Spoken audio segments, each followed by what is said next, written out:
6월 19일 월요일 정봉주의 품격시대 두 번째 이슈 들어가겠습니다.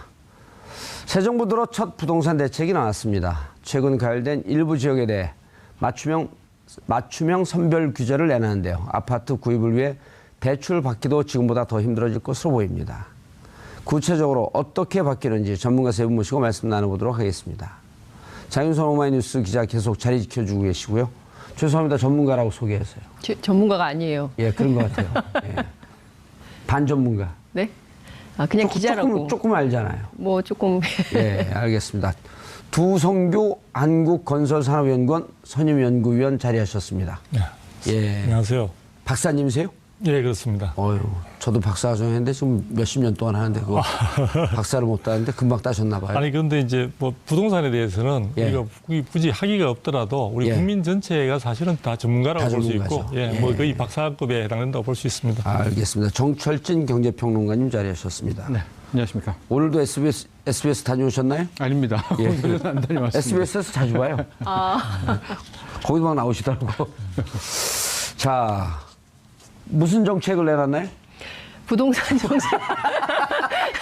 부동산 정책을 내놨는데요. 예. 그러니까 11.3 정책, 그러니까 박근혜 정부에서 끊임없이 주도했던 것이 이제 빚내서 집 사라라는 정책이었는데 그것 때문에 상당히 많은 지역이 특히 이제 서울과 수도권 중심으로 해서 투기 과열 지구가 굉장히 많아졌는데요. 이것에 대해서 이제 새로운 정부가 들어서면서 본격적으로 좀 규제를 해보겠다는 입장을 예. 밝힌 겁니다. 그래서 LTV, DTI 규제도 10%씩 하고요. 그리고 예. 서울 같은 경우에는 그 분양권 전매가 전면 금지가 되는 겁니다. 자, 그 내용을 그 평론가님 말씀 듣기 전에 시청자 여러분들께서도 샵 5400으로 다양한 의견 보내주시기 바라겠습니다. 페이스북 라이브로도 시청하실 수 있습니다. 평론가님, 네. 내용을 좀 이렇게 장윤선 기자가 일단 그 예, 좀 정리를 해드리겠습니다. 마중물 정리를 해줬으니. 기존에 청약 조정 대상 지구라는 게 있었습니다. 예. 청약 조정 대상 지역. 그러니까 이 지역 같은 경우에는 분양권 전매를 조금 까다롭게 하겠다는 그 지역이 있었는데 그게 이제 37개 지역이거든요. 청약 조정 대상 지구, 예. 조정 대상 지구, 뭐 조정 지구 이렇게 간략하게 예. 부르기도 하는데. 이를테면 네, 이를테면 그러니까 부동산 열기가 좀 뜰 것 같은 지역인 거죠? 이미 떴던 지역이죠. 아, 이미 떴던 그러니까 지역. 기존의 제안은 뭐였냐면은 강남 4구 당연히 포함이 되는데 예. 강남 4구 같은 경우에는 내가 분양 1등 당첨이 됐습니다. 그런데 중간에 전매가 안 돼요. 입주할 때까지 등기부등본에 내 이름 올리고선 팔아야 되는 거죠. 그땐 전매가 아니라 이제 매매가 매매가 되는 되는 거니까 예. 그때까지 기다려라는 것이고 실은 서울이 다 청약 조정 대상 지구였었는데 서울 같은 경우는 1년 6개월로 일단은 분양권 전매 제한을 잘라놨었거든요. 이게 과구 버전입니다. 그랬는데 이제 요번에 새롭게 청약 조정 대상 지구를 추가를 했고 그 강도도 강화했다. 이렇게 생각하시면 되는데요. 예. 일단 추가된 지역 세 군데 보면은 부산, 진구, 기장구. 워낙 지금 부산 열풍이 뜨거웠기 때문에 예. 이 두 지역을 넣고 예. 경기도에서는 광명이 새롭게 이제 포함이 됐었습니다. 근데 이 뭐 세 지역은 그동안에 누가 봐도 상승률이 뭐 워낙 거셌거든요. 아하. 그래서 이제 40개 지역이 됐다. 이렇게 정리가 되는데 그런데 핵심은 이제는 그 청약 조정 대상 지구의 기존의 규제보다 강도 높게 하겠다라고 해서 이제 앞으로 이 40개 지역 아닙니까? 예. 모조리 다 분양권 당첨 받았다. 입주 때까지 못 판다. 그리고 이제 당첨받고 집단대출, 잔금대출에 대해서 LTV, DTA를 이 지역은 10%씩 깐다. 여기서 깐다라는 것은 더 강하게 하겠다는 거예요. 네. 낮춘다는 거죠. 낮춘다는 예. 거죠. 뭐 기존의 기존에 표현은 비방송용입니다. 비방송용입니까? 우리는 해도 되는데 네. 하시면 안 됩니다. 예. LTV가 뭐 70%였던 거를 60%로 10%를 줄인다. 그러니까 규제가 강화된다는 것이죠. 예. 그리고 해당 지역은 앞으로 상시 투기 단속을 나가겠다. 그래서 오늘 참 공교롭게도 제가 여러 부동산 좀 전화 돌려봤더니 예. 전혀 뜬금없는 뭐 강북에 있는 지역도 일거 단속이 나가가지고 지금 다 문 닫고 있다. 또 이렇게 전원이 나오고 있어서. 그래요? 일대 오늘 뭐 그런 전원이 제 옛 정보원들로부터 들어오고 있어가지고 예. 일단 큰 틀에서는 이 정도로 정리가 될 수가 있는데 총평을 좀 드리자면은 고심이 좀 했던 것 같아요. 그러니까 왜냐하면 실은 이렇게 규제 대책 아니더라도 오는 8월에 가계부채 대책이 있고 당장 올 하반기부터는 이제 미국의 금리 인상과 공급 과잉이라는 아주 정말 태생적인 악재가 있거든요. 그렇기 때문에 여기서부터 쪼여가지고 과일이라 하면 뭐죠? 이제 앞으로 2018년, 19년 초까지 뭐 분양 물량이 쏟아져 나오나요? 오피스 입주 물량입니다. 입주 물량. 입주 분양이 아니라 아예 들어가는 입주 물량이 오피스를 포함해서 한 83만 가구가 등장을 하거든요. 1년 반 동안. 그러니까 그 수치를 어떻게 다 아세요? 그 연구하나요? 그렇죠. 오. 공부하고 외우고 있죠. 이 정도 기본 수치니까. 예. 아, 저도 외워두려고요. 예. 그래서 아마도 당국에서는 이 첫 번째 부동산 대책이지만 예. 강도는 중강도라는 표현. 중강도. 네. 박사님 보시기에는요? 예. 중강도인가요? 지금 대책은 중강도, 저는 뭐 중약 정도로 생각을 하고 두 있습니다. 분이 견해가 틀린데 그럼 한번 논쟁을 붙어보셔야 될 것 같은데. 뭐 예, 입장은 뭐- 보는 시각의 팩트 부분은 예. 정확하게 말씀을 해주셨고요. 제가 볼 때는 이제 이 대책 부분에 대해서 어느 정도 예상했던 범위를 크게 벗어나질 못했습니다. 충분히 이제 뭐 각종 전문가들이나 이런 분들이 어느 정도 예상했던 선이고요. 그 다음에 이제 그 이번에 대책 발표를 하면서도 어느 정도 언급이 되어 왔었는데 결국은 박근혜 정부의 11.3 대책을 어느 정도 보완하는 어떤 성격이다라는 이야기를 스스로 언급을 하고 있습니다. 예. 사실 박근혜 정부가 아까 말씀하신 대로 기자님 말씀하신 대로 상당히 그 주택 시장을 부양하는 쪽으로 정책을 써왔고 예. 그런 부분들에 있어서 이제 부작용이 사실은 2016년도에 좀 인식이 되기 시작하면서 8월 25일 날 8.25 대책이라고 해서 그렇죠. 가계부채 관리 방안을 내놓았죠.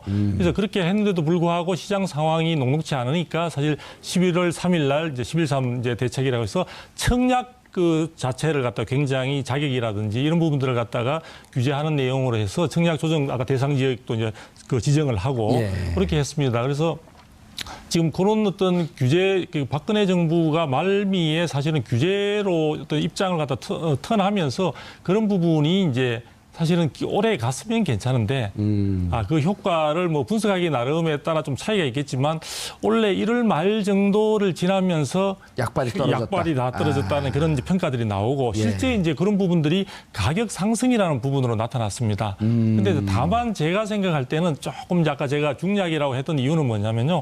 그 대책 자체를 분석하기 위한 기본적인 시장 상황에 대한 시각이 저하고 정부 쪽하고는 조금 차이가 있는 것 같아요. 이를테면요? 네, 이를테면은 지금 정부는 이 부분이 이제 사실은 그 부동산 시장이 굉장히 달아올라서 가계부채를 증가시키고 가계부채의 위험성, 부실 가능성을 갖다가 막 크게 강화시키고 있기 때문에 대책을 내놓아야 된다는 입장인데요. 저는 왜 그렇게 됐을까의 원인 부분에 대해서 좀 더 고민할 필요가 있다. 원인? 네, 원인 부분. 이제 그러니까 정부 입장에서는 나타난 현상에 집중을 그렇죠. 하고 있는데 네네. 박사님 같은 경우는 원인을 한번 좀 예, 들여다봐야 근본적인 원인을 한번 들여다봐야 된다. 아하. 그래서 촉발됐다고 이야기하는 지역이 지금 우리가 강남 4구라고 이야기하는 지역이고요.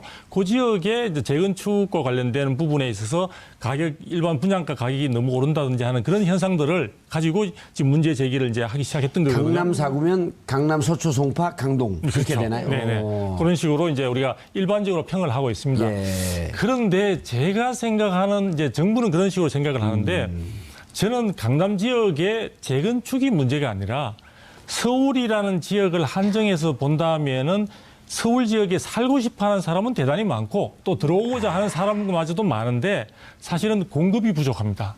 지금은 아까 이제 말씀하신 대로 아니 입주 대기 물량 또 어마어마한 물량이 지금 기다리고 한 2년간에 있어서 80만 호가 넘는 물량이 기다리고 있는데 무슨 소리냐라는 이야기를 하실 수가 있는데 서울 지역이라는 곳을 한정해서만 딱 본다면은 사실 원하는 수요보다 공급이 상당히 부족한데요. 예를 들면은 수치로 조금 말씀을 드리면은 지금 사실 그 수치라는 게 정확하게 이제 이야기는 뭐 조금 상황에 따라 좀 차이가 있을 수 있는데요. 지금 경기 지역의 올해 하반기에 경기 지역, 수도권의 가장 대표적인 지역이라고 볼 수가 있겠죠. 경기 지역의 예상되는 입주 물량이 한 12만 호 정도 내외일 것으로 추정을 하고 있습니다.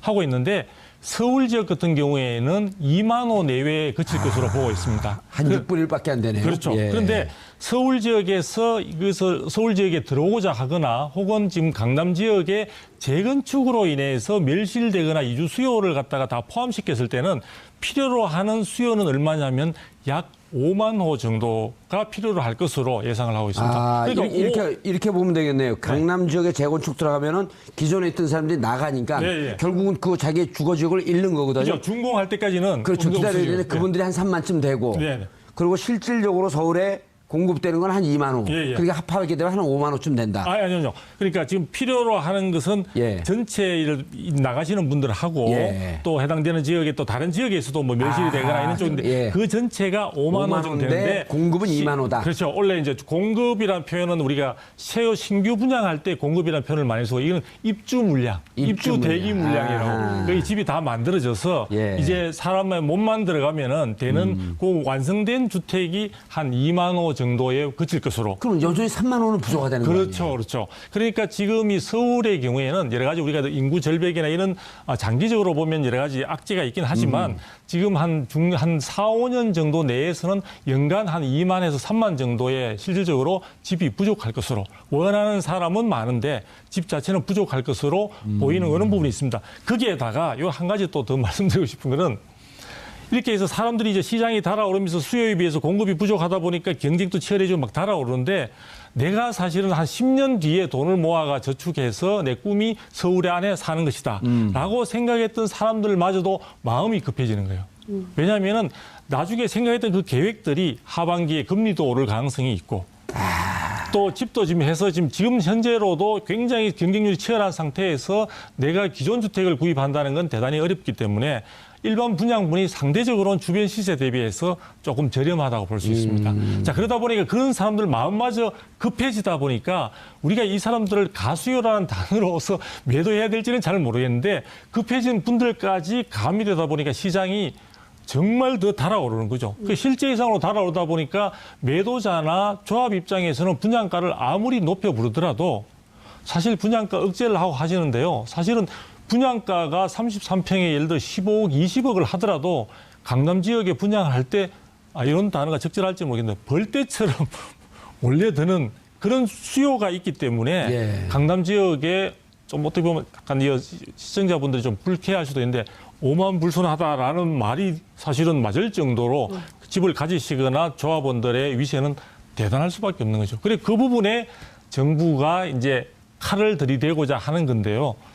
과연 그 덩치를 상대로 칼이 이번에 예리하게 벼린다고 이야기하지 않습니까? 아주 날카롭게 이게 달구어졌느냐의 부분에 대해서 저는 조금 강도가 약하지 않냐는 말씀을 드렸던 겁니다. 예.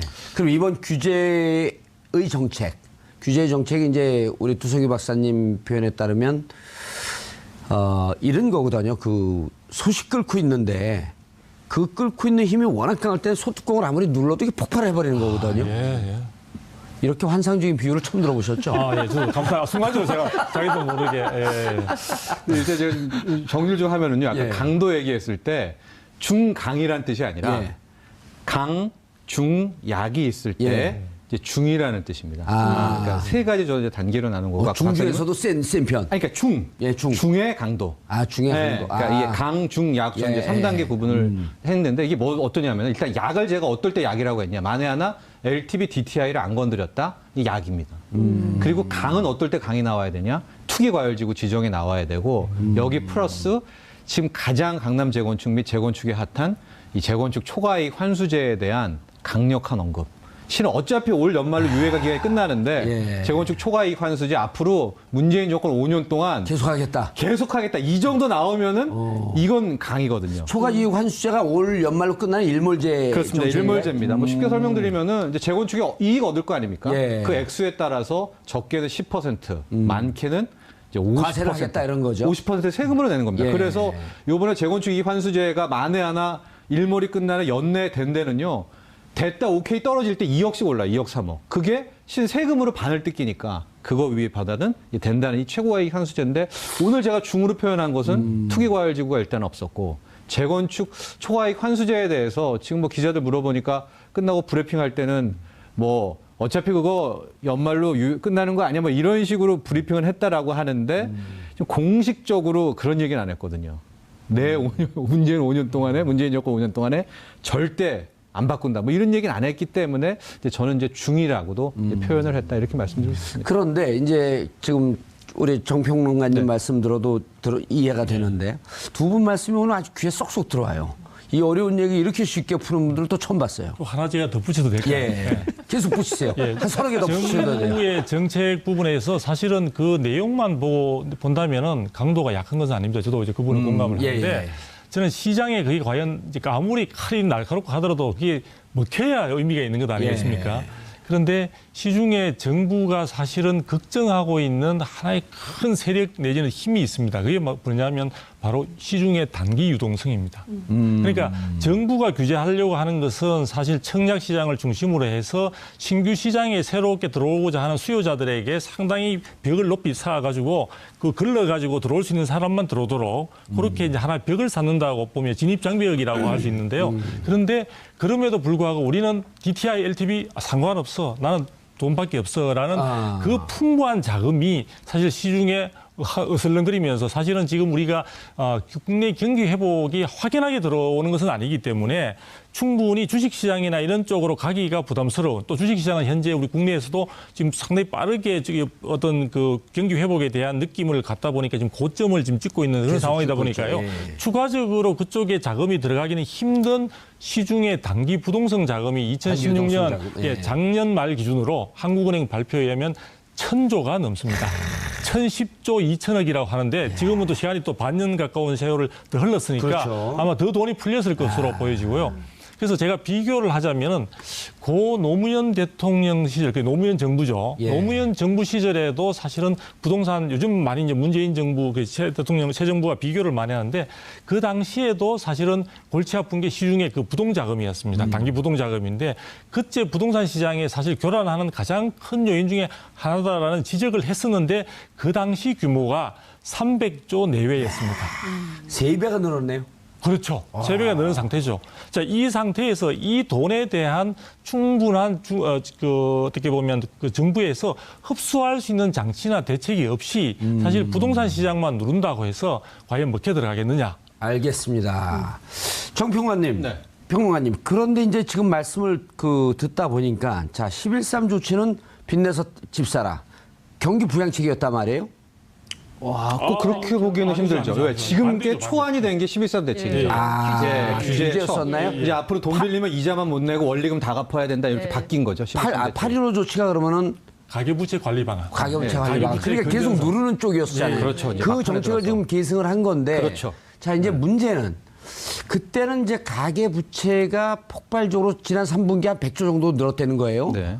폭발적으로 느는 것 때문에 가계부채 관리 대책을 내놨지만 문제는 그때 경기가 회복되는 조짐은 지금보다 강하지 않았었단 말이에요. 네. 지금 경기 회복 조짐이 수치가 선행 지수가 지금 좋아지고 있고 그러면은 또 하나는 이제 뭐냐면 부동산 경기를 누르는 것까지는 좋은데 이것이 자칫 잘못해갖고 경기 부양도 막는 거 아니냐라고 하는 반대하는 분들이 계속 그 논리 제기를 하거든요. 그렇습니다. 그걸 두 마리 토끼를, 그러니까 부동산을 일정 정도 잡으면서 경기 부양은 또 우리가 워낙 오랫동안 침체되어 있었기 때문에 세계 경기가 좀 좋아지고 있는데 이 분위기의 편성에서 같이 좀 올릴 필요도 또 있단 말이에요. 네. 이걸 어떻게 잡는 게 두 마리 그래서 토끼. 제가 이제 아까 고심이 깊은 흔적이 있다라고 이제 말씀을 드렸는데 만에 하나 이제 문재인 경제팀의 지금 소득주도 성장률 제이노믹스 아닙니까? 그렇죠. 제이노믹스가 아니라 이게 이전 소위 말하는 경제 민주화 쪽의 그 라인이었다면 우리가 속된 말로 얘기하는 급진 좌파 쪽에 그런 버전을 갖고 갔다면은 실은 부동산에 대해서 이렇게 신경을 좀 안 써도 됩니다. 그런데 제이노믹스의 소득주도 성장률은 기본적으로 가계 소득이 늘어서 소득이 소비를 해서 내수가 살려서 앞으로 한국 경제는 수출 기업은 다 하니까 내수로 펌핑을 시키겠다라는 이제 그런 거 아니겠습니까? 예. 그렇기 때문에 만에 하나 방금 얘기하신 것처럼 자칫 세게 나갔을 때 부동산을 급냉시키게 된다면 이게 이제 내수가 죽게 되는 아주 필연적인 또 하나의 결과가 나오는 거거든요. 예. 그러니까 문재인 경제팀이 이게 저는 굉장히 신경 쓰였을 것이다.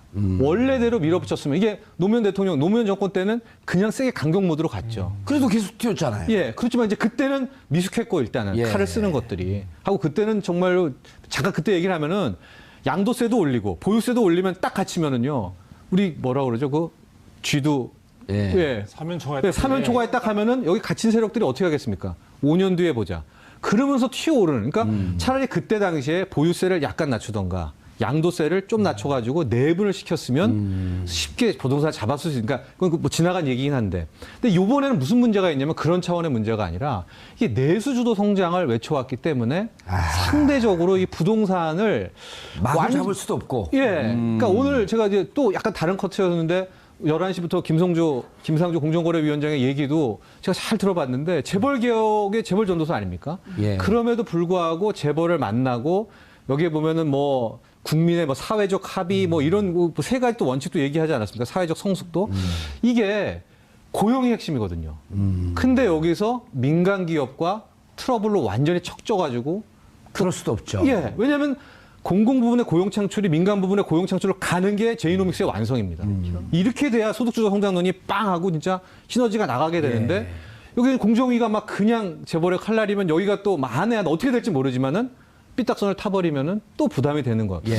그러니까 아마도 이번에 경제팀은 그 소득주도 성장론의 완벽한 그림을 위해서 실은 마치 토끼머리 전법처럼 천천히 가려는 그런 의도가 좀 읽혀졌습니다. 실제로 보면 한국 경제가 갖고 있는 가장 큰 문제 중에 핵심이 가계부채잖아요. 그러니까 이 가계부채 문제라는 이 폭탄을 안고 있는 정부이기 때문에 이것을 건드리기 시작하면 그야말로 어느 한순간 와르르 무너질 수 있을지 모른다는 위기감이 계속 있었던 것이고요.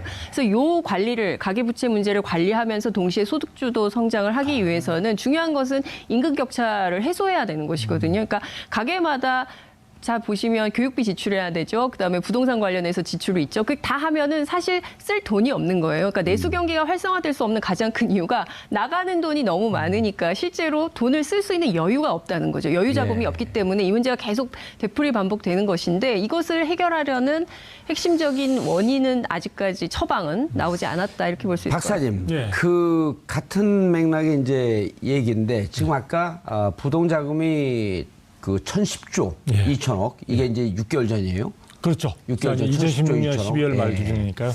그런데 이제 그 지금 노무현 정부 때보다 조금 더 지금 그 이게 이 경제 문제가 좀 더 복잡해진 것 같아요. 네, 그렇죠. 그러니까 어쨌든 소득 주도 해갖고 경기가 좀 일정 정도 내수를 활성화시켜야 되는데 부동산을 일방적으로 누르면 내수를 죽일 수 있는 위험성이 있는데 네. 자 문제는 뭐냐면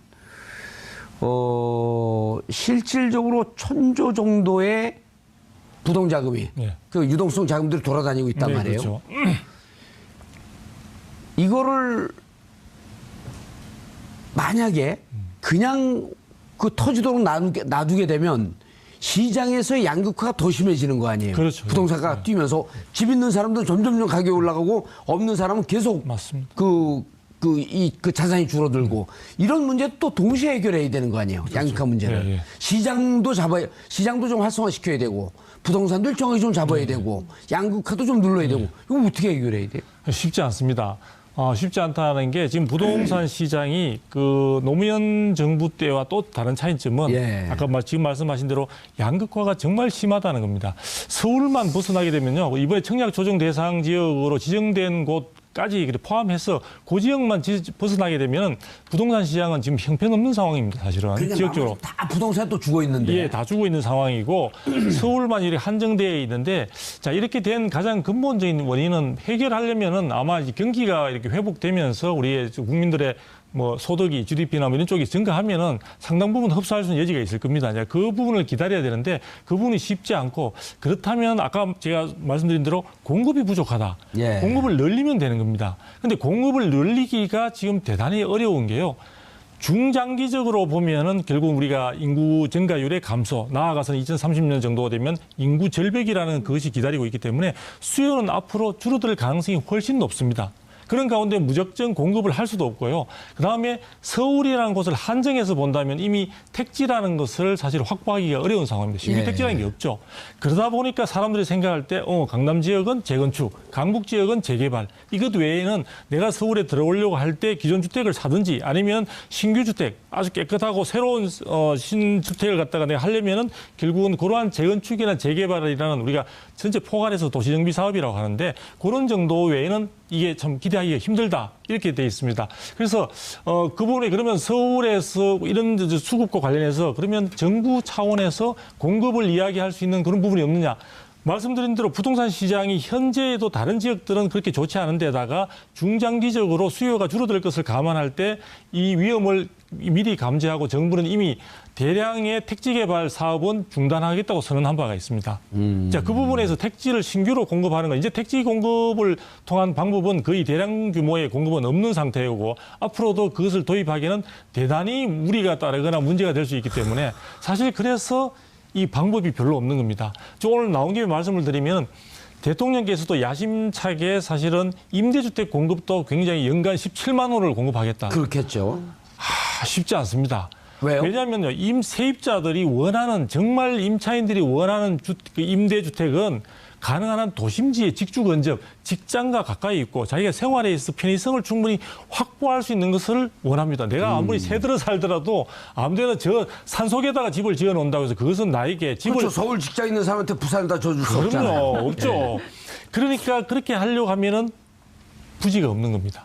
부지가 없고 그렇게 하기 위해서 물론 이제 매입 임대라든지 이런 쪽을 하긴 하는데 그 전체가 과거보다는 임대주택을 마련하는데 드는 비용이 천문학적으로 늘어나고 있는 겁니다. 택지구입비 예. 비용 그래서 때문에. 대통령께서도 거기다 아주 충분한 그 선거 과정에서 제가 기억하기로는 보유세 등을 강화해서 그것을 임대주택 공급에다 공적인 부분에 도시재생과 함께 쓰겠다는 말씀을 하신 것 같은데 제가 보기에는 그 임대주택 공급에 큰 사명을 끌고 나가는 쪽이 또 LH 아닙니까? 그렇죠. LH 지금 자기 앞가림도 지금 안 되는 상황에서 저는 정치권에서 오히려 이런 그 주택 가격의 상승 부분에서 굳이 강남 지역에서 막 올라가는 부분에 관심을 두기보다는 저는 실질적으로 세입자 혹은 저소득층에게 내 집 마련까지는 아니더라도 안정적인 주거를 할 수 있는 임대주택 공급에 핵심적으로 관건이 되고 있는 토지의 문제, 대지 부분 확보 문제, 택지 문제와 그다음에 그 비용, 그 부분을 어떻게 할 것인가에 대한 고민과 저는 정부 차원의 결단이 있어야 된다. 그렇게 하기 위해서는 정치권에서 제가 볼 때 여기에 적절한 용어인지 모르겠지만 저는 LH로 하여금 지금 부채의 끈을 갖다가 사슬을 풀어줘야 된다고 생각합니다. 그게 무슨 얘기죠? 그러니까 임대주택만을 위해서 그쪽에 전념할 수 있도록 지금 매일인가요? 100억씩의 이자가 나간다고. 그렇죠. 그러다 보니까 LH 직원들도 생각하는 것은 뭐냐면은 임대 사업에 대한 추진을 하면서 항상 수익성을 계산하더라고요. 저는 임대주택 공급은 수익성을 계산해서는 안 되는 거죠. 공공성을 강조하자 그럼요. 이런 거죠. 예, 그리고 그 그럼 부분과 관련해서 거기에 들어가는 부분 예산은 어떻게 해요? 그거는 정부에서 재정으로 부담을 해야 되는 부분이죠. 저는 다른 것보다 서민들의 주거 안정을 정책 목표에 가장 우선순위에 둔다고 하시면서 그 부분에 들어가는 예산에 대해서는 정치권에서도 굉장히 짠돌이 같은 느낌을 가지고 있습니다. 우파적 얘기를 하면서 근본은 좌파적 마인드를 또 갖고 저는 우나 계시네. 좌나 별 상관없이 헷갈려 죽겠어요. 그래서 그 부분이 안정이 된다면요. 예. 시장에서 사실은 이렇게 되는 원인들 중에 또 하나 보면은 결국은 임대주택이 충분하지 않고 임차인들의 여러 가지 상황들이 어렵다 보니까 전세 문제, 월세 문제 등등해서 맞습니다. 결국 우리 민간에 이런 부분이 있거든요. 이걸 근본적으로 해결하려면 정부가 또 정치권에서 정말 솔직담백하게 그래 LH 부채 그 부분은 따로 어떻게 만들어서 해결하도록 하고 당신들은 돈 생각하시지 임대주택만을 위해서 한번 5년 동안 예. 긴 시간도 아닙니다. 야, 저는 저 정책을 예. 개인적으로 무척 선호하는 정책이에요. 저도요. 그리고 결혼하는 청년 부부들 있잖아요. 예. 임대주택을 그냥 저렴하게. 저렴이 아니고 정말 왜 행복주택 개념으로 관리비나 이런 것도 예. 한 3년 동안은 예. 정부 재정으로 대줘야 돼요. 그리고 3년 있다가 애 낳지 않고 이게 위장 결혼하는 사람들도 있거든요.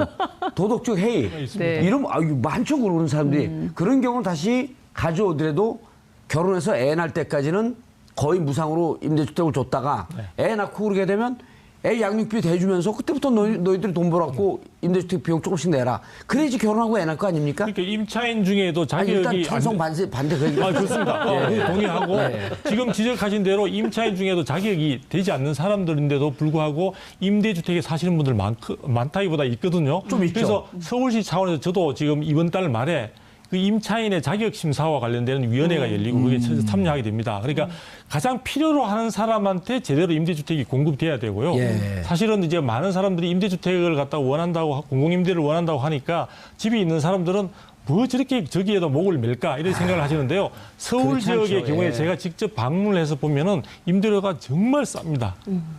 아주 쌉니다. 예. 그렇기 때문에 제가 볼 때는 임대주택 공급에 서울시가 지금 상당히 신경을 쓰고 있는데 정부 차원에서도 아까 말씀드린 뭔가 획기적인 개선안이 나와야지 그렇지 않고 자꾸 숫자상으로 17만 호 뭐 다 합쳐서 내가 이게 5년간 뭐 50만 호 뭐 100만 호 이야기는 생각보다 현실로 와닿지 않을 수가 있다. 서울과 서울 근교 수도권. 주로 수도권이라고 네. 하는 지역. 근데 정평론가님, 그 박사님 말씀 듣다 보니까 몇 년 전에 그 허경영 씨가 얘기했던 거하고 정책은 좀 비슷해요. 저는 그런 좀 불편합니다. 그분하고 비교하는 아니요, 저는 허경영 씨 정책을 조금 더 다듬으면 기본, 박사님은 좀 무시하는 게 아니고 조금 더 다듬으면 어찌 보면 그 복지적 마인드가 무척 깊게 들어가 있었거든요. 아파트를 죄송합니다. 근데 제가 문재인 경제팀에 이번 부동산 정책에 좀 변을 좀 하자면은요. 예. 아마도 연말까지 좀 지켜보자 하고 또 지켜볼 명분이 있기 때문에 아마도 이런 강도 중에 정책을 먼저 내놓지 않았나. 왜냐하면 일단은 8월이 되면은 가계부채 종합대책이 나옵니다. 예. 거기에서 이 총부채 원리금 상환 비율이라는 DSR 카드를 또 꺼내들게 되거든요. 예. 그러니까 한 번에 허들이 더 남아 있습니다. 그 다음에 또 뭐가 있냐면은 이제 가을, 겨울로 가면은 미국 연방준비제도 이사회가 그렇죠. 정말로 금리 인상뿐만이 아니라 자산 축소라는 뭐 나중에 이 시간 있으면 또 이거 집중적으로 할 텐데 그 이슈가 있거든요. 이게 또 다른 시중 금리를 튀어오를 수 있는 변수가 됩니다. 한은도 그 기준금리를 올릴 수 있다라고 하는 시그널을 이미 줬잖아요. 그렇죠. 많은 이제 외환 유출이 나오면 예. 가게 될 거 아닙니까? 그러니까 연말까지는 일단은 허들이 벌써 2개나 더 있고 내년으로 가게 될 경우에는 또 이제 공급의 문제들이 나와 있기 때문에 아마 문재인 경제팀 입장에서 일단 첫 번째 규제 대책은 이 정도의 작은 허들로 한번은 뛰어넘어 보자. 근데 일단 네. 잽을 날리고 시장 상황을 좀 보겠다 이런 의미도 좀 있나요? 그렇죠. 근데 역설적으로 만에 하나 이 세 허들을 다 뛰어넘었다라면은요. 이건 또 무슨 얘기가 되냐면은 전 세계 경제가 뭐 버블 국면으로 간다는 얘기도 되겠지만은 굉장히 화랑으로 돌아갔다는 얘기 뜻도 되거든요. 즉 미국이 연준의 자산을 축소하고 금리를 올리고 이럼에도 불구하고 자산 가격이 폭락하지 않는다는 것은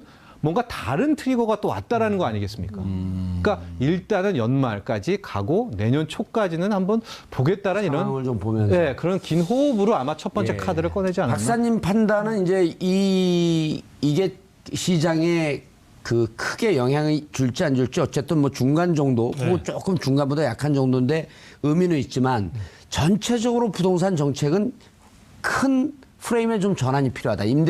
그렇죠. 임대주택 공급에 있어서 정부가 좀 적극적으로 발벗고 나서라. 그렇죠.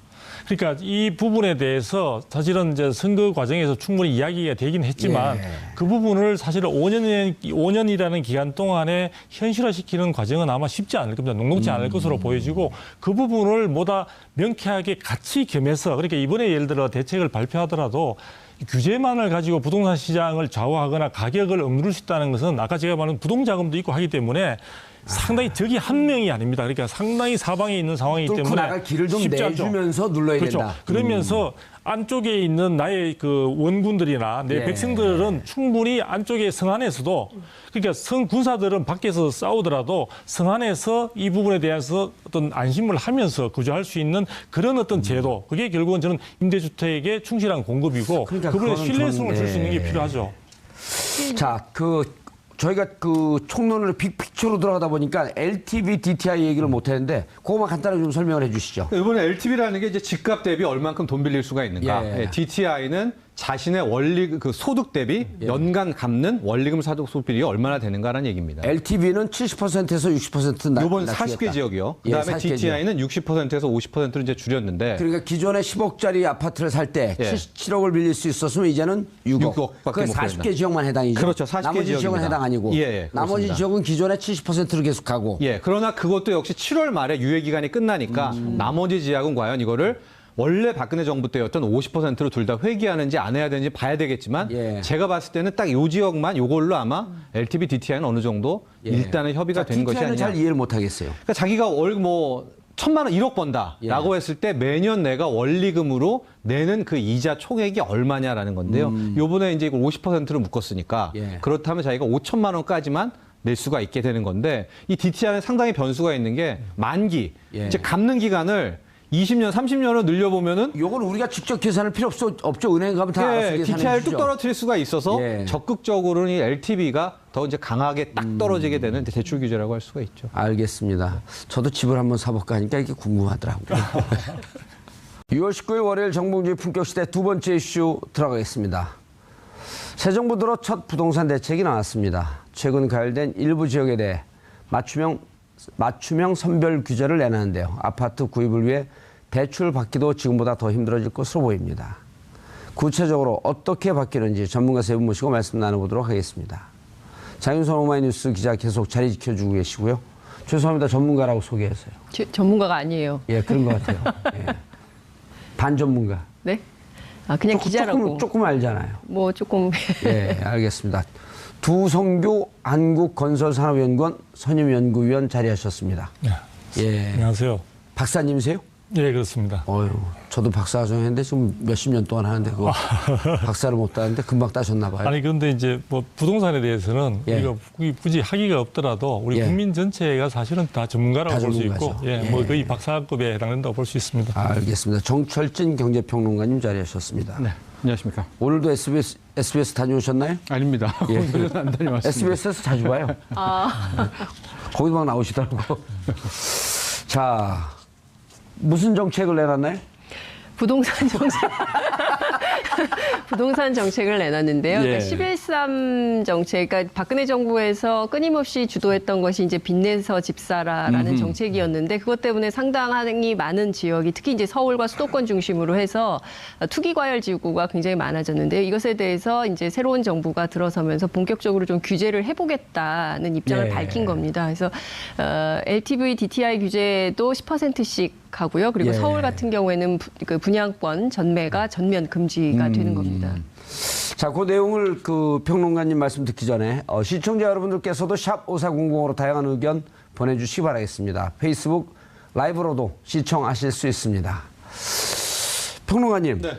내용을 좀 이렇게 장윤선 기자가 일단 그 예, 좀 정리를 해드리겠습니다. 마중물 정리를 해줬으니 기존에 청약 조정 대상 지구라는 게 있었습니다. 예. 청약 조정 대상 지역. 그러니까 이 지역 같은 경우에는 분양권 전매를 조금 까다롭게 하겠다는 그 지역이 있었는데 그게 이제 37개 지역이거든요. 청약 조정 대상 지구, 예. 조정 대상 지구, 뭐 조정 지구 이렇게 간략하게 예. 부르기도 하는데. 이를테면 네.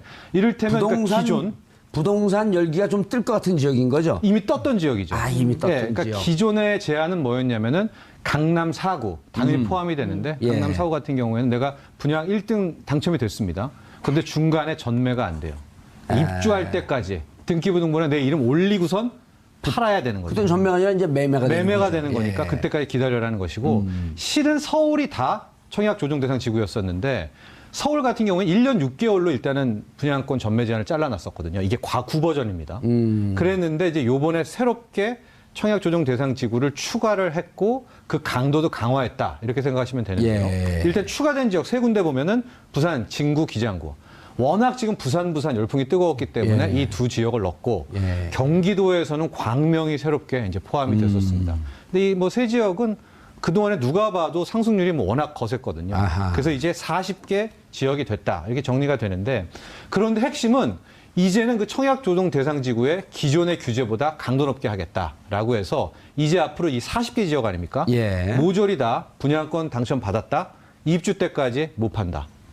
그리고 이제 당첨받고 집단대출, 잔금대출에 대해서 LTV, DTA를 이 지역은 10%씩 깐다. 여기서 깐다라는 것은 더 강하게 하겠다는 거예요. 네. 낮춘다는 거죠. 낮춘다는 거죠. 뭐 기존의 기존에 표현은 비방송용. 비방송용입니까? 우리는 해도 되는데 네. 하시면 안 됩니다. 제가 비교를 하자면은 고 노무현 대통령 시절, 그 노무현 정부죠. 예. 노무현 정부 시절에도 사실은 부동산 요즘 많이 이제 문재인 정부 그 새 대통령 새 정부와 비교를 많이 하는데 그 당시에도 사실은 골치 아픈 게 시중에 그 부동 자금이었습니다. 단기 부동 자금인데 그때 부동산 시장에 사실 교란하는 가장 큰 요인 중에 하나다라는 지적을 했었는데 그 당시 규모가 300조 내외였습니다.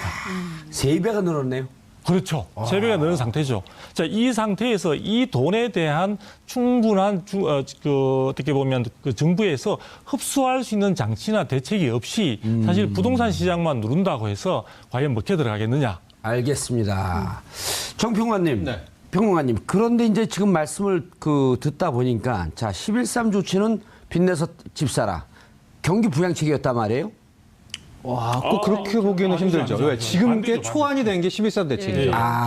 규제였었나요? 이제 앞으로 돈 빌리면 이자만 못 내고 원리금 다 갚아야 된다 이렇게 바뀐 거죠. 11.3 대책. 8.15 조치가 그러면은 가계부채 관리 방안. 가계부채 네, 관리 방안. 가계부채 그러니까 계속 근절서. 누르는 쪽이었잖아요. 네, 그렇죠. 이제 그 막판에 정책을 들어서. 지금 계승을 한 건데. 그렇죠. 자, 이제 문제는 그때는 이제 가계부채가 폭발적으로 지난 3분기 한 100조 정도 늘었다는 거예요. 네. 폭발적으로 느는 것 때문에 가계부채 관리 대책을 내놨지만 문제는 그때 경기가 회복되는 조짐은 지금보다 강하지 않았었단 말이에요. 네. 지금 경기 회복 조짐이 수치가 선행 지수가 지금 좋아지고 있고 그러면은 또 하나는 이제 뭐냐면 부동산 경기를 누르는 것까지는 좋은데 이것이 자칫 잘못해갖고 경기 부양도 막는 거 아니냐라고 하는 반대하는 분들이 계속 그 논리 제기를 하거든요. 그렇습니다. 그걸 두 마리 토끼를 그러니까 부동산을 일정 정도 잡으면서 경기 부양은 또 우리가 워낙 오랫동안 침체되어 있었기 때문에 세계 경기가 좀 좋아지고 있는데 이 분위기의 편성에서 같이 좀 올릴 필요도 또 있단 말이에요. 네. 이걸 어떻게 잡는 게 두 마리 그래서 토끼. 제가 이제 아까 고심이 깊은 흔적이 있다라고 예. 말씀을 드렸는데 만에 하나 이제 문재인 경제팀의 지금 소득주도 성장률 제이노믹스 아닙니까? 그렇죠. 제이노믹스가 아니라 이게 이전 소위 말하는 경제 민주화 쪽의 그 라인이었다면 우리가 속된 말로 얘기하는 급진 좌파 쪽에 그런 버전을 갖고 갔다면은 실은 부동산에 대해서 이렇게 신경을 좀 안 써도 됩니다. 그런데 제이노믹스의 소득주도 성장률은 기본적으로 가계 소득이 늘어서 소득이 소비를 해서 내수가 살려서 앞으로 한국 경제는 수출 기업은 다 하니까 내수로 펌핑을 시키겠다라는 이제 그런 거 아니겠습니까? 예. 그렇기 때문에 만에 하나 방금 얘기하신 것처럼 자칫 세게 나갔을 때 부동산을 급냉시키게 된다면 이게 이제 내수가 죽게 되는 아주 필연적인 또 하나의 결과가 나오는 거거든요. 예. 그러니까 문재인 경제팀이 이게 저는 굉장히 신경 쓰였을 것이다. 원래대로 밀어붙였으면 이게 노무현 대통령, 노무현 정권 때는 그냥 세게 강경 모드로 갔죠. 그래도 계속 튀었잖아요. 예, 그렇지만 이제 그때는 미숙했고 일단은 예. 칼을 쓰는 것들이 하고 그때는 정말로 잠깐 그때 얘기를 하면은 양도세도 올리고 보유세도 올리면 딱 갇히면은요. 우리 뭐라 그러죠? 그 쥐도 예. 예. 사면 초과에 네, 사면 초과에 딱 하면은 여기 갇힌 세력들이 어떻게 하겠습니까? 5년 뒤에 보자. 그러면서 튀어오르는. 그러니까 차라리 그때 당시에 보유세를 약간 낮추던가 양도세를 좀 낮춰가지고 내분을 시켰으면 쉽게 부동산 잡았을 수 있으니까 그건 뭐 지나간 얘기긴 한데.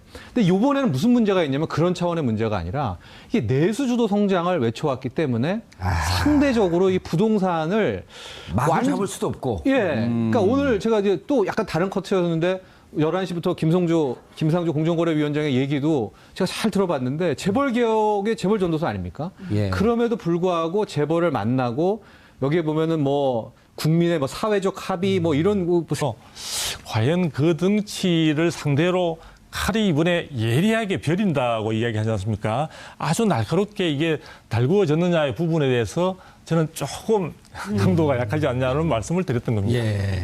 그럼 이번 규제의 정책이 이제 우리 두성희 박사님 표현에 따르면 이런 거거든요. 그 소식 끓고 있는데 그 끓고 있는 힘이 워낙 강할 때 소뚜껑을 아무리 눌러도 이게 폭발해 버리는 거거든요. 예. 이렇게 환상적인 비유를 처음 들어보셨죠? 예, 저도 감사합니다. 순간적으로 제가 자기도 모르게. 예. 이제 제가 정리를 좀 하면은요. 아까 예. 강도 얘기했을 때 중강이란 뜻이 아니라 예. 강, 중, 약이 있을 때 예. 이제 중이라는 뜻입니다. 아. 그러니까 세 가지 저 이제 단계로 나눈 거고. 중중에서도 센 편. 아니, 그러니까 중. 예, 중. 중의 강도. 중의 네, 강도. 그러니까 이게 강, 중, 약, 전 예. 이제 3단계 구분을 했는데 이게 뭐 어떠냐면 일단 약을 제가 어떨 때 약이라고 했냐. 만에 하나 LTV, DTI를 안 건드렸다. 이 약입니다. 그리고 강은 어떨 때 강이 나와야 되냐. 투기과열지구 지정이 나와야 되고 여기 플러스 지금 가장 강남 재건축 및 재건축에 핫한 이 재건축 초과이익 환수제에 대한 강력한 언급. 실은 어차피 올 연말로 유예가 기간이 끝나는데 예. 재건축 초과이익 환수제 앞으로 문재인 정권 5년 동안 계속하겠다. 계속하겠다. 이 정도 나오면은 이건 강이거든요. 초과 이익 환수제가 올 연말로 끝나는 일몰제 그렇습니다. 정책인가요? 일몰제입니다. 뭐 쉽게 설명드리면은 이제 재건축에 이익 얻을 거 아닙니까? 예. 그 액수에 따라서 적게는 10%, 많게는 이제 50%. 과세를 하겠다 이런 거죠. 50% 세금으로 내는 겁니다. 예. 그래서 요번에 재건축 이익 환수제가 만에 하나 일몰이 끝나는 연내 된 데는요.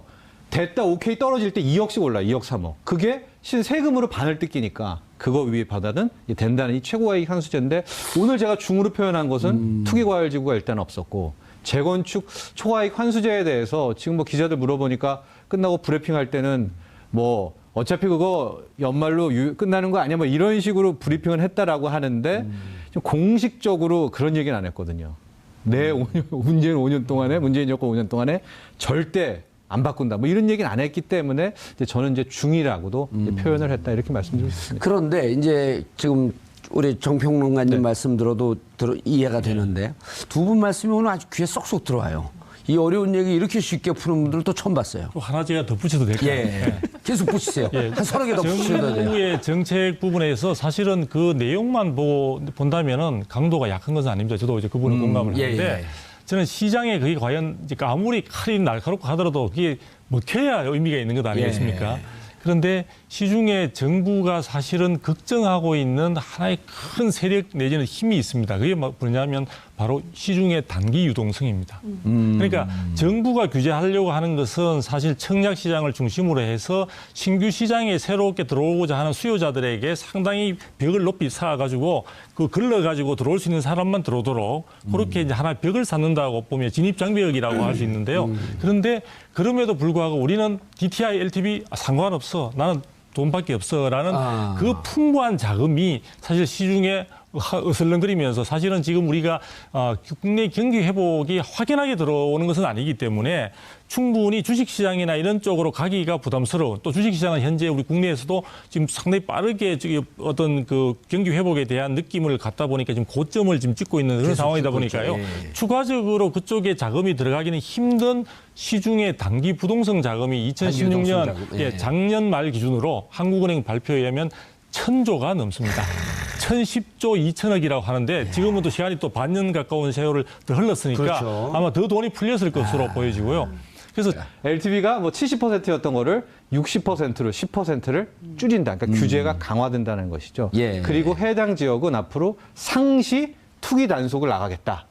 그래서 오늘 참 공교롭게도 제가 여러 부동산 좀 전화 돌려봤더니 예. 전혀 뜬금없는 뭐 강북에 있는 지역도 일거 단속에 나가가지고 지금 다 문 닫고 있다. 또 이렇게 전원이 나오고 있어서. 그래요? 일대 오늘 뭐 그런 전원이 제 옛 정보원들로부터 들어오고 있어가지고 예. 일단 큰 틀에서는 이 정도로 정리가 될 수가 있는데 총평을 좀 드리자면은 고심이 좀 했던 것 같아요. 그러니까 왜냐하면 실은 이렇게 규제 대책 아니더라도 오는 8월에 가계부채 대책이 있고 당장 올 하반기부터는 이제 미국의 금리 인상과 공급 과잉이라는 아주 정말 태생적인 악재가 있거든요. 그렇기 때문에 여기서부터 공급 쪼여가지고 과잉이라 하면 뭐죠?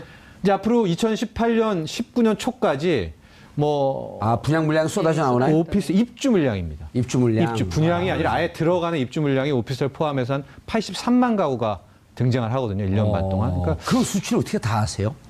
그 연구하나요? 그렇죠. 공부하고 외우고 있죠. 이 정도 기본 수치니까. 예. 저도 외워두려고요. 예. 그래서 아마도 당국에서는 이 첫 번째 부동산 대책이지만 예. 강도는 중강도라는 표현. 중강도. 네. 박사님 보시기에는요? 예. 중강도인가요? 지금 대책은 중강도 저는 뭐 중약 정도로 생각을 하고 두 있습니다. 분이 견해가 틀린데 그럼 한번 논쟁을 붙어보셔야 될 것 같은데. 뭐 입장은 보는 시각의 팩트 부분은 정확하게 말씀을 해주실 거요.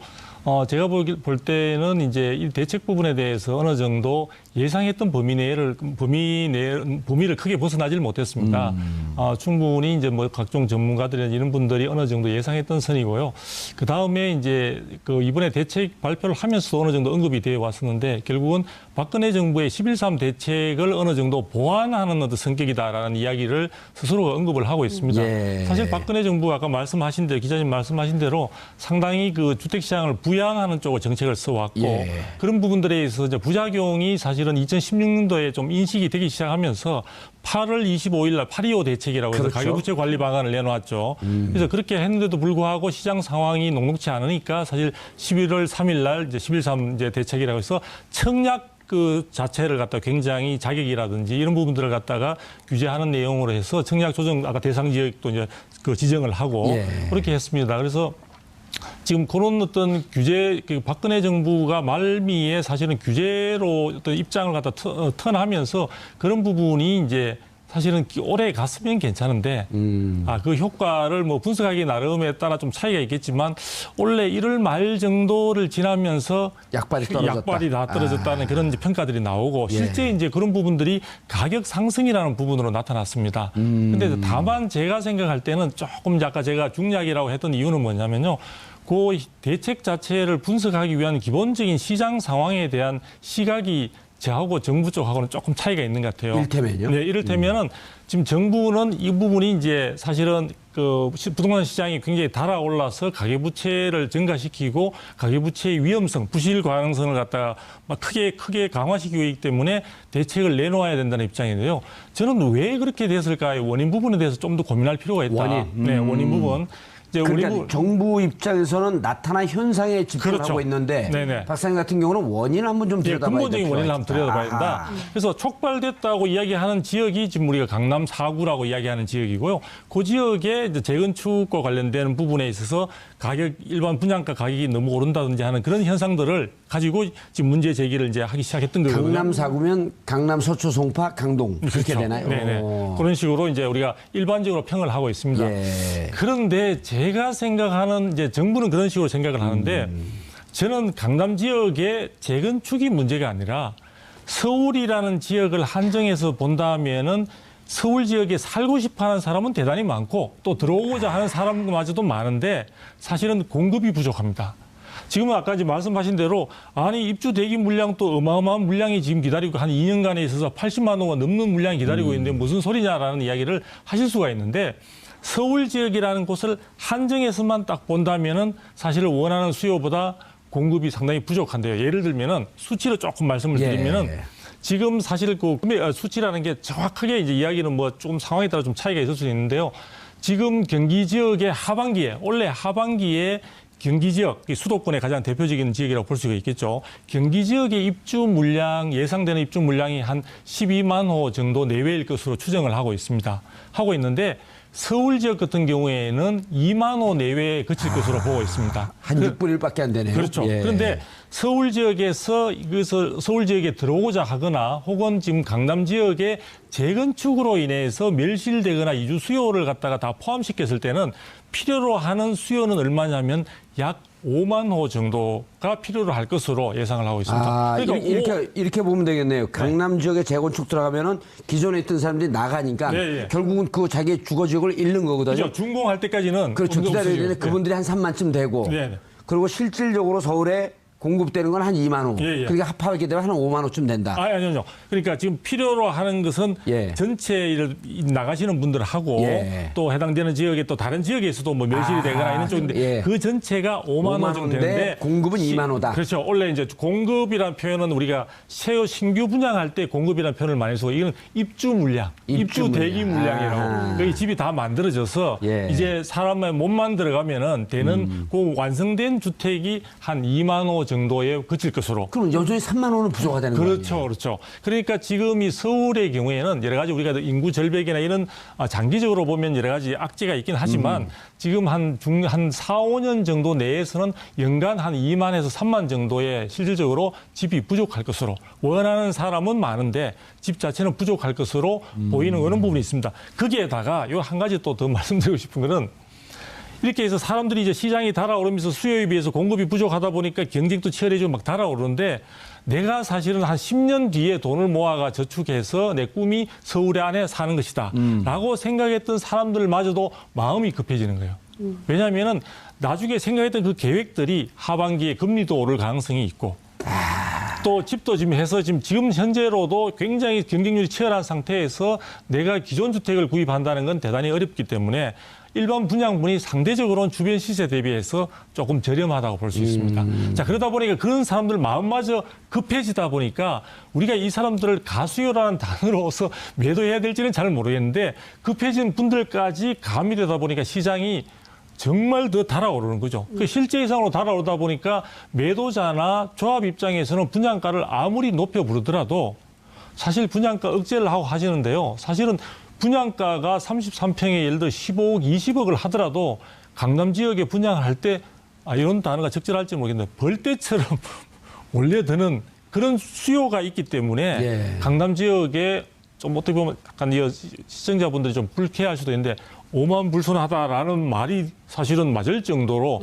집을 가지시거나 조합원들의 위세는 대단할 수밖에 없는 거죠. 그래 그 부분에 정부가 이제 칼을 들이대고자 하는 건데요.